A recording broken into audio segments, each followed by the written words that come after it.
Labdien! Šodien parunāsim par ostu reformu. Pat ir pieņemts jauns Satversmes tiesas spriedums, ar kuru ir atzīts, ka valstī ir iespējas, tiesības pašai noteikt, kā turpmāk darbosies lielās ostas, un ZZS tolaik opozīcijas deputātu iesniegtais pieteikums par to, ka nav bijis labs likumdošanas process, ka kaut kas nav uzklausīts, ka ir kaut kādā veidā diskriminētas pašvaldības šajā ostu reformas sagatavošanas procesā, ir atzīts, ka tas tā nebija, un ka gan viss likumdošanas process, gan arī pats regulējums saturiski Satversmei atbilst. Un šeit varbūt ir vietā jautājums, kāpēc viss tāda ņemšanās ar lielajām ostām, ko tas īsti dod, palīdz, vai kāds no tā visa ir labums Latvijai?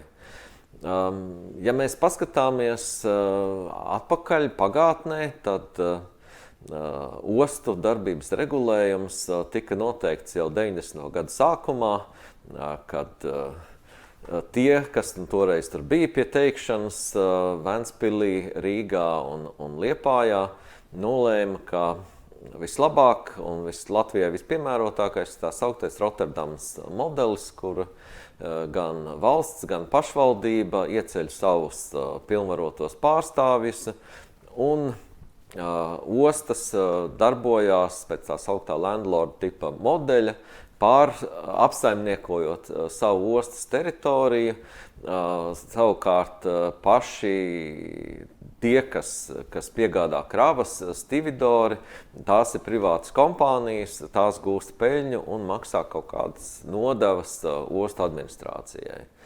Un šīs te ostu administrācijas ir atvasinātā publiskā persona.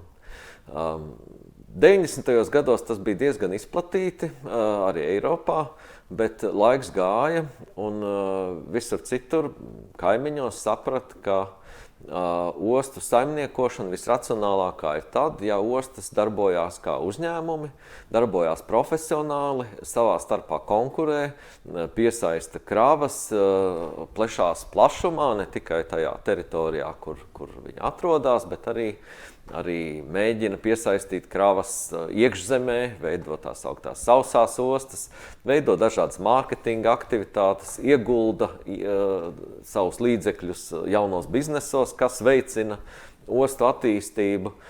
Diemžēl Latvijā šāds process nenotika, kaut gan mēģinājumi bija. Gan savulaik Eināra Repšas vadītā valdība, gan pēc tam Zatlera reforma partijas vadībā Valda Dambrovska valdība mēģināja reformēt ostas un panākt, lai viņas darbotos nevis politiski ietekmēti, bet tīri kā saimnieciskas struktūras, mēģinot atrast racionālāko līdzekļu pielietojumu. Un tā gāja gadi, un, protams, ka tie politiķi, kas bija pārstāvēti ostās, viņi arī nebija ieinteresēti kaut ko mainīt. Kāpēc mainīt to, kur ir tāds vienmērīgs zelta graudu plūdums? Diemžēl situācija ap mums mainījās. Krievija savulaik ļoti skaidri strateģiski pateica, ka strateģiskās kravas cauri Baltijas valstīm nesūtīs, un pakāpeniski šīs kravas tika pārliktas uz Sanktpēterburgas ostām. Citas jaunas kravas tā vietā nerādījās, un šī te jauki tekošā zelta straumīte palēnām izsīka. Mēs daudz savulaik runājām par valsts atkarību no tranzīta plūsmas, un šīs ostas arī bija kā tāds viens ļoti labs piemērs, kā var tā labi eksploatēt šos resursus, neko īpaši neieguldot, bet arī saulaicīgi nedomājot par to, ka situācija var mainīties. Lūk, un 2019. 20. gads, jūs atceraties, bija ASV sankcijas pret Aivaru Lembergu. Vienu brīdi arī Ventspils brīvosta, tāpēc iekļuva sankciju sarakstos. Un tas bija brīdis, kad ir skaidrs, ka tādā veidā strādāt kā līdz šim nevar. Mūsu ostām ir jāmainās līdzi laikam, un jāstrādā motivēti, efektīvi jāstrādā līdzīgi, kā to dara mūsu kaimiņos – Lietuvā, Igaunijā un plašāk. Man, esot satiksmes ministra amatā, izdevās apmeklēt arī Rotterdamas ostu, kas bija šīs te modeļa pamats Latvijā. Un tur Rotterdamas ostas vadība ar lepnumu stāstīja, ka viņi jau 2000. Gadu sākumā ir mainījuši savu biznesa modeli, ir mainījuši vispār arī juridisko struktūru, viņi ir kļuvuši par akciju sabiedrību, un tagad tos līdzekļus, ko viņi iegūst no ostas darbības, viņi investē, lai šo ostu uzturētu, un viņi bija ļoti laimīgi, ka viņi ir tikuši vaļā no tās augtās politiķu ietekmes. Arī tur tā ir bijis, ka kā mainās partijas valdībā vai pašvaldībā, tā nomainās atkal visa ostas administrācija, ostas pārvalde, bet šādas te īstermiņa maiņas, viņas nenāk par labu ostai. Un Rotterdamā to saprata ļoti saulaicīgi, un šīs pārmaiņas tika veiktas.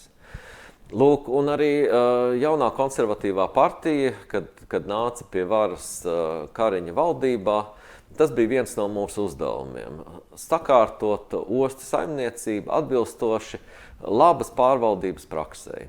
To mums bija norādījusi jau OECD, tad, kad Latvija stājās OECD, jau bija prasības, kā arī ostu saimniecībā ir jāatbrīvojās no politiķu ietekmes un ostu saimniecībā jābūt profesionālai.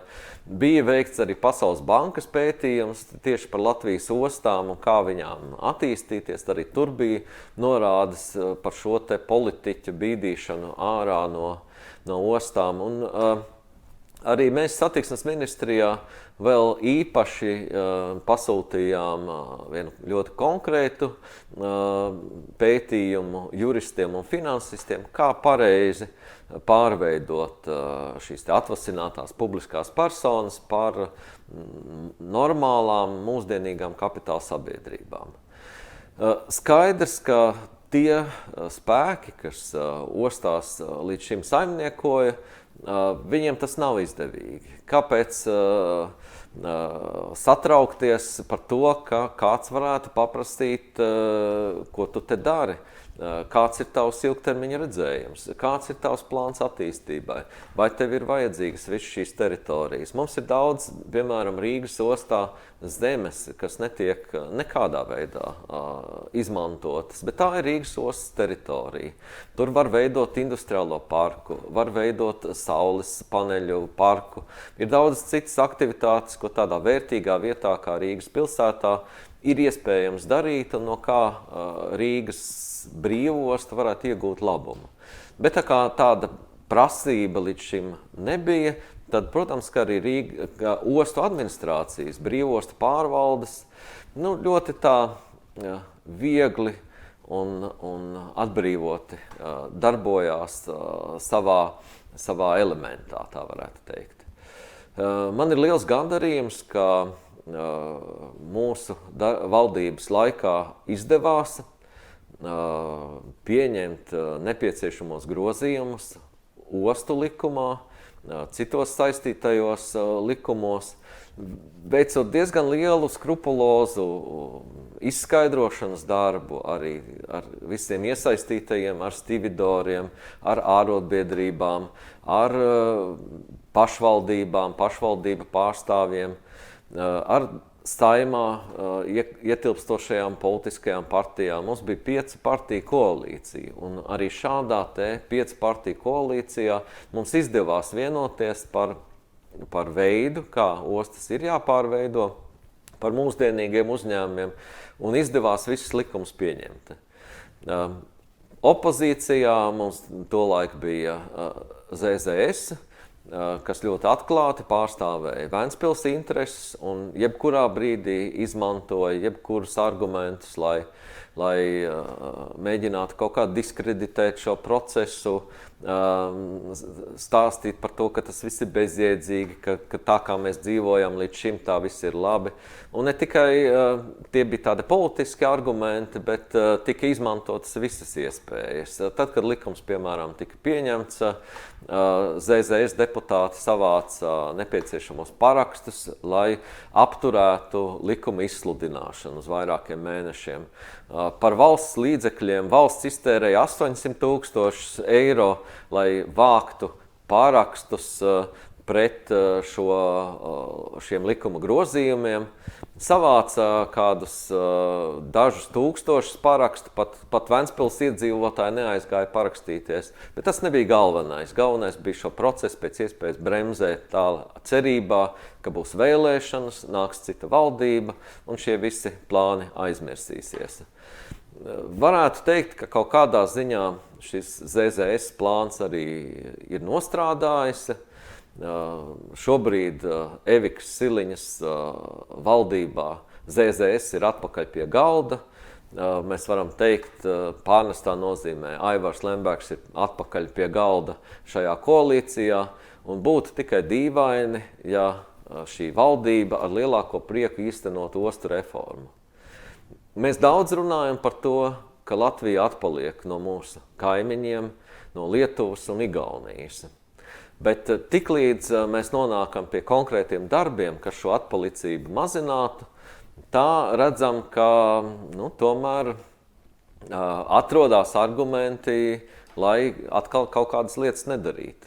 Es ļoti ceru, ka ar Latvijas ostām tā nebūs, ka izdosies izveidot profesionālas, uz aktīvu rīcību, atbildīgu rīcību, orientētas ostu pārvaldes, gan Rīgā, gan Ventspilī. Es ļoti ceru, ka pat šajos ļoti kritiskajos apstākļos, kad ostām viena liela daļa no biznesa ir aizgājusi, spēsim atrast jaunas nišas gan pašā ostu darbībā, gan arī šīs ostu teritorijas izmantošanā.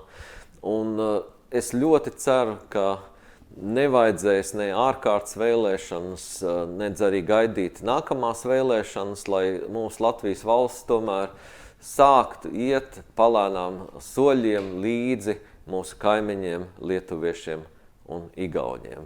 Es aicinu jūs sekot līdz notikumiem attiecībā uz ostu reformu, jo tas ir zināms tāds lakmusa papīrs. Vai šai valdībai ir nopietna motivācija un vēlēšanās mainīt situāciju uz labu?